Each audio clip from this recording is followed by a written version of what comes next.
Welcome to Empire Building, the podcast where we talk about building big businesses and even bigger lives. I'm your co-host, Sarah Reynolds.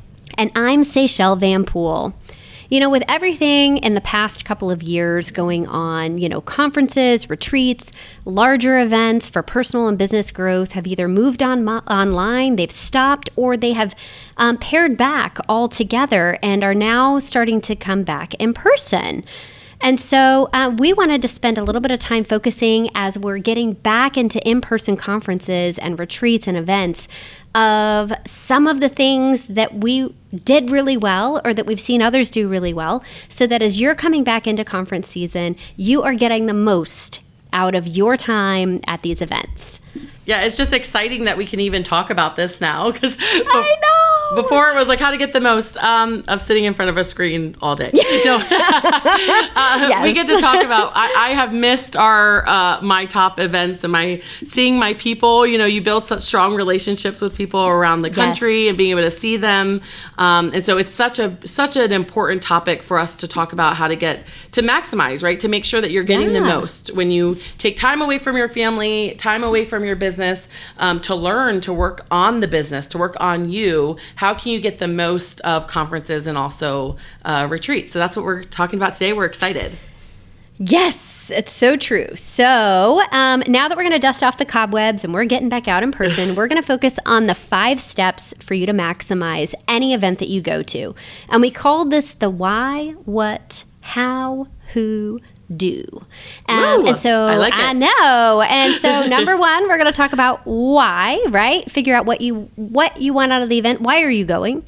The second one is to what it. We're going to talk about getting the agenda, the social events, putting everything on your calendar and being purposeful about your time there. The third we're going to talk about is how, right? How you make sure you're maximizing your time once it's on your calendar. Number 4, which I think everybody skips, is who.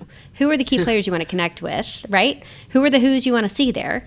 And number 5 is do, right? We all leave these events, conferences, meetings, and then 90% of the people never do anything with the information they just learned. So we are going to talk about that today. I love it. So the first thing is we're tackling the why. And man, is this important? And a lot of times this goes back to what we talked about, saying yes to say no to certain things. When you have said yes to going to a conference, going to an event, you want to make sure why are you going?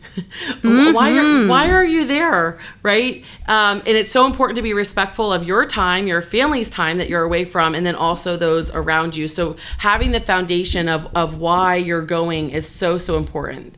And so first and foremost, why are you there? So write it down and make sure that you know what the end in mind is. So going to this conference, how would you define a win? How would you define a win at the end of the day? Mm-hmm. And then once you've defined why you're going to go, right, the second step is to figure out what in the heck are you going to do? What does your schedule look like when you're there, right? So look at the agenda ahead of time. If there's breakout sessions or special meetings or events, figure out which one of those are going to roll up to your goal that you're working to accomplish and get those on your calendar immediately. Like treat it as if they are business meeting appointments. Put them on your calendar. And don't forget to schedule some downtime and some sleep and exercise as well, because if you throw your personal rhythm off so much when you're at these events, you're going to need a day or two to then decompress after you get back. And oftentimes we don't get that. Yeah, we don't get it. Scheduling that time to have a little bit of decompression while you're there makes a huge difference on the recovery time that you need to. Yeah.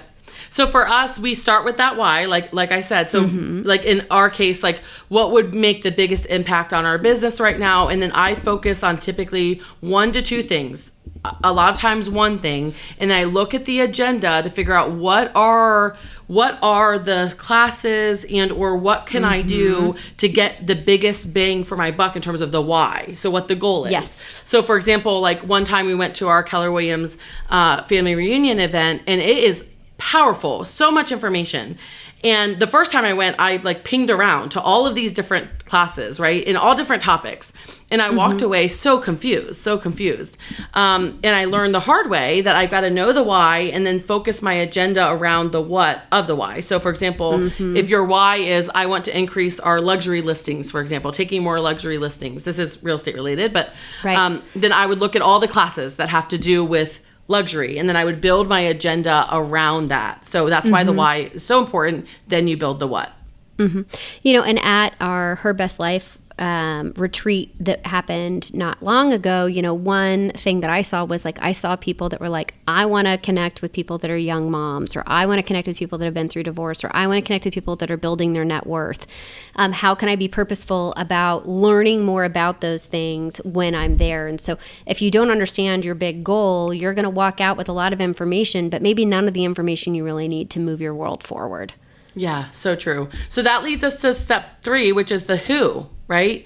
Knowing my who favorite one. Yes. It's one you are so good at, say. Like, honestly, like this is like your jam. Like this is totally my jam. Number 3 is my jam. Yes, I learned this from you. So tell us, what do you look for? What do you do around the who when you're going to a conference?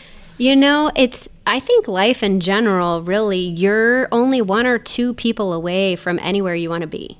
Yeah. And so if you can get really purposeful about what you want to learn and then who is amazing at that and connect with them ahead of time, you can really get on anybody's schedule if you plan it out far enough in advance. Yes. Because no one else is doing that. And so I learned early on that panelists, speakers, keynote speakers, heads of companies, if you plan out far enough in advance on what you want to learn and who's the expert at that, they will actually make time for you on their calendar more than likely. But you have to be purposeful about reaching out. And so, you know, make sure that you're doing that 30, 45 days ahead of the event, because that's going to protect the time on their calendar. If you do it the day before the event, I'm telling you, all the people that you really want to spend time with are going to be booked up. But if you do it 30 days ahead, most people haven't gotten that far ahead yet, and you can beat them to the punch.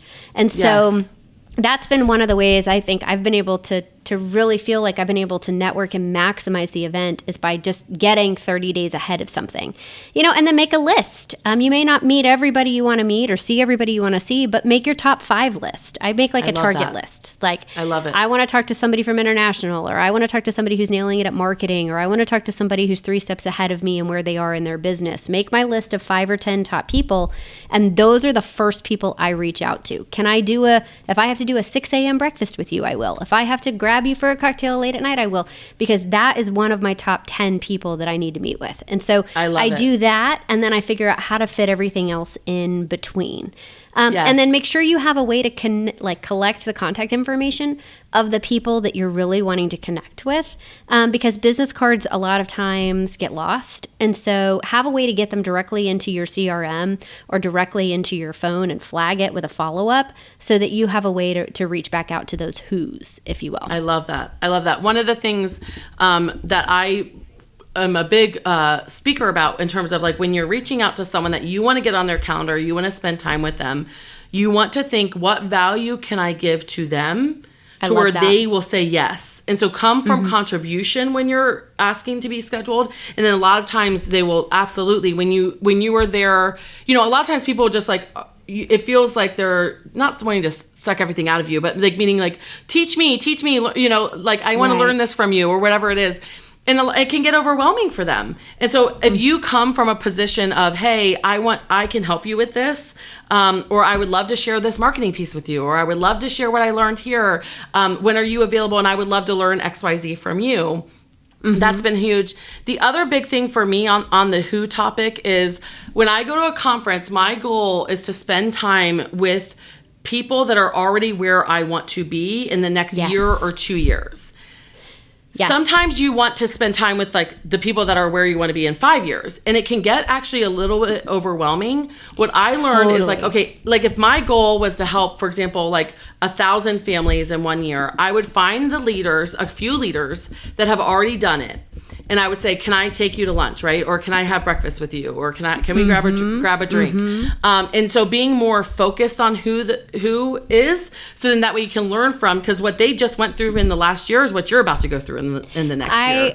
That is such a good nugget because it's still fresh for them too. Sometimes somebody gets so far beyond where you are. You're like, how did you do it? And they're like, I don't know. That was 20 years ago. And life has changed since then. And I have slept and I have a lot more smile lines than I used to. So I think getting someone while it's fresh and they're 1 or 2 steps ahead is such a huge piece of that. That's such a great nugget. I love that. That's awesome. So step 4 is how. So how when you're at the conferences, how the heck, right? The shoes matter. I know that for walking. How is always bring an extra pair of flats or tennis shoes to run around in. That is actually how you survive. Do you want to know other how that is unrelated to this how but is important? Is I discovered a long time ago when I lived in New York and used to walk in heels in my 20s, which don't do that, by the way. That's bad advice. Don't do that. But I thought I was cool, and I did it, and my feet died. And what I used to carry is, those Breathe Right strips for your nose? Yes. I carry them in my purse still to this day, especially for conferences, because if you stick those things on your feet, if you're getting a blister when it first starts rubbing, and you just smack it anywhere on your foot, it will not move, and you will not get another blister. So how not to kill your feet at a conference? Yes, seriously. Stay tuned for more tips. I love it. So that is awesome. So the other part of the how is taking notes.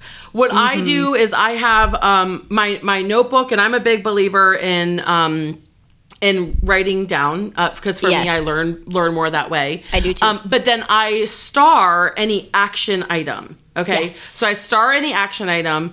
I also will loop in now a team member that has to do with that action item. And I mean, they know when I'm at conferences because their phones our Slack messages are blowing up with the things that need to happen. But it goes with the act part, which is step 5. But the how is making sure what can happen is all your notes going in one place and not having any differentiator between the things that you need to do will confuse you, and nothing then happens. And so for me, I always make sure that there's a different sort of highlight or something on the action items mixed in with the notes. So that's great. And we've actually, we moved a lot of our team over to Google Hosting a couple of years ago. And so now we create a Google Doc for any of the conferences that all the leadership team or all the sales team is in on editing. And so we then divide it by topic, and we will highlight and then mention a person if there's an action item for them. That way everyone can compile all their action items, and then we can prioritize, because you're still going to have a lot walking out. Some are going to be worthwhile, and some you're going to think, oh, that was amazing. And you get back and you're like, just kidding. That was a terrible idea. Don't do that one. So true. But I think having those notes to go back and reference, I love, because I can go back to conferences or events that I went to 15 years ago and still see notes from there. So having them all in one place. And really just realizing, wow, I've learned that lesson a couple of times and I haven't done anything with it yet. I need to put that one into use. That's one we really need to stop putting on the back burner is so helpful. And that really, this moves us to number 5, which is you take your notes away and you need to do something with them. Because if you don't act on it and implement it, which is number 5, you've just wasted all that money and time and energy and time away from your family. And so if it doesn't propel you forward, it's not worth taking the time. Yeah, you might as well go to like a meditation retreat instead. Yes. So the action is the key to this. And Sarah, you've mentioned how you schedule your retreats. I would love if you would talk about it on like the things, that you do in between. So we do. I think it's a really good way to explain it. Yeah. I think for us, it's been, 3 to 5 sort of either major projects or things that are going to be executed on that we learned at the conference or at the retreat. And then I use retreats and conferences as the deadline for them to get done and or implemented. Because what was happening was that I was just going from one thing to another, and then nothing was being done. And it's like, well, we're wasting time. And so it's like using that as the deadline. Okay, we need to have this implemented and executed on by the next conference. if I didn't think that that was possible, then I narrow it down to focus on the items that I can get done before I add on to my team and or to my plate to do other things. So making sure that the items that we've agreed to focus on, make it to our 41111, make it to our action items to make sure that we're getting those things accomplished. That's so good. And for us, we've moved our accountability to the 12-week year. And so Yes. I've noticed now that we really work hard to not overschedule conferences then during each 12-week cycle. So it's kind of one conference, if at all, through the 12-week cycle per cycle. And that's been a really great way, as you've talked about, to build it in. Okay, we went to this one conference. Let's take our one set of action items and implement them during this 12-week cycle, and then we'll move to the next after that. But those have to get done And first. I think the other big thing is like when those that you've connected with, making sure that something happens in terms of a handwritten note or a gift, something for them to remember you by, and also for you to solidify that relationship a little bit more. Because many times we're all living in this like whirlwind at the conference of just like going from one thing to another, and just pausing and making sure that they know how much it meant to you, that you spent time with them is huge as well. So.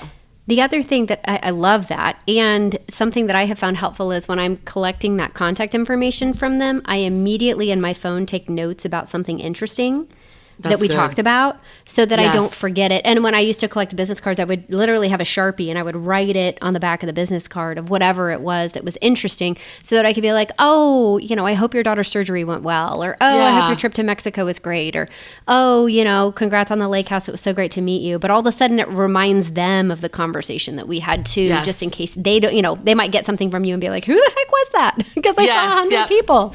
And I think that has been helpful too. That's so good. I'm sort of going back now, but I know both of us are achievers, the act part can actually be very natural for us. And so we just moved past that very fast because that's who we are. That's who like, we we're are. just like, you go do things. Like we go do things, right? Make a list, get it done. Yeah, exactly. Like done. Yes, that's my love language. Yes, for sure. I think one thing that both Say and I are good at is like prioritizing the things. So like I wanted to mention what we do to help you if it doesn't come natural for you. So at the end of the conference, we go through the notes. I look at the items that we said that we wanted to do, and then we prioritize. Sometimes it's one thing, honestly. If it's a big item, I mean, sometimes it's one thing. Yes. Item. Yeah. But one if it's just you and a small leveraged team, like a small team, the max is 3 typically. Now we will go up to 5, but that's because we have a lot of other people, right? So, but typically between 1 to 5, and you're prioritizing what's most important on that list. Because sometimes I've been at conferences and I think I know the priority, and then I hear something that all of a sudden, boom, that's now the higher priority. And so coming together with all of your people after the conference to prioritize, and then coming up with that plan of action is huge. So I love that. Didn't want to just rush over that. Thank you for saying that, because that is something that we naturally just like roll into and get it done. And I think it's been years of practicing that. But even if there's only one thing you implement from the conference and that moves you forward, that's great. That's a win. It's not a failure. You might walk out, like sometimes we'll walk out of a conference with 50 things that all sound great. But if we can only pick one of them and just do that how do you prioritize? That would be great. Or what do you do in that situation? 50 things. What do you do? 50 things. I'm going to go through, and we have 3 words that we use next to that list. So we write down the whole list. And then we go through and we say, what are the now things that could move us forward in a huge way? So maybe we're already doing something really well, but it's a tweak. So it's like, this we could tweak now, and all of a sudden it makes this one thing that we're doing really well that much better. So it's a process improvement. Then the next thing is it's a someday. So it's if we implemented this, it's not in our business right now, and we put this in, it's going to make our future business or someday business even better. And so we look at those as the someday. And if you have 50 things, you might have 3 or 4 now tweaks that just bam, bam, bam, you see the wins. Then we pick one someday.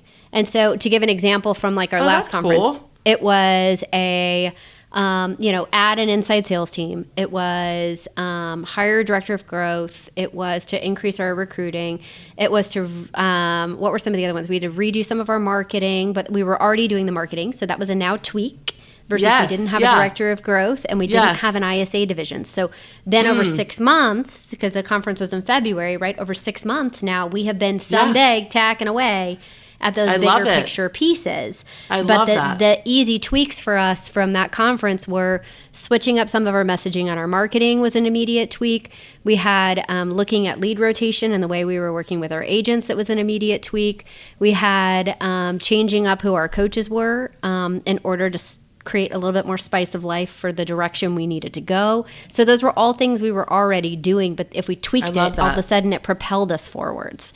And so then we have a someday, and then we go back to the 50 things too, and we look at them and say, you know what, those are good ideas, but maybe they don't fit our culture or our vision or our business, and they just become nevers. We just write never next to them. Like those are somebody else's amazing idea, but it's really never going to fit into ours. And so we have the now, someday, and then never. That's kind of how we do it. That is awesome. Awesome. Absolutely. Well, y'all, I hope you have a great conference and retreat and event season coming up. Yes. It's going to be fantastic, and we hope you get the most out of it. And, honestly, it really boils down to those 5 key things. Why are you there? What do you want out of it? Right? How are you going to get the most out of it? Who do you want to connect with? And what are you going to do about it? And if you can do those 5 things, any event you go to or attend, virtually or in person, is going to make a huge lasting impact on your personal life and your business. So we hope that these help you. I love it. So we want you to go out there, have a big business, have a big life. What's awesome about conferences and event season is that you get to be around others that have a big business and big life. Be around others that are just as crazy as we are, right? And in learn all from the best them. ways. In all the best ways, exactly. And so get out there, have a big business, an even bigger life, and we appreciate you listening. And give us a 5-star review if you will. Share this one with your team members, because it's a good one before you go into conference season. Such a good one. Hey, bye guys. I love we're cheering each other. That's so good. Bye. Bye.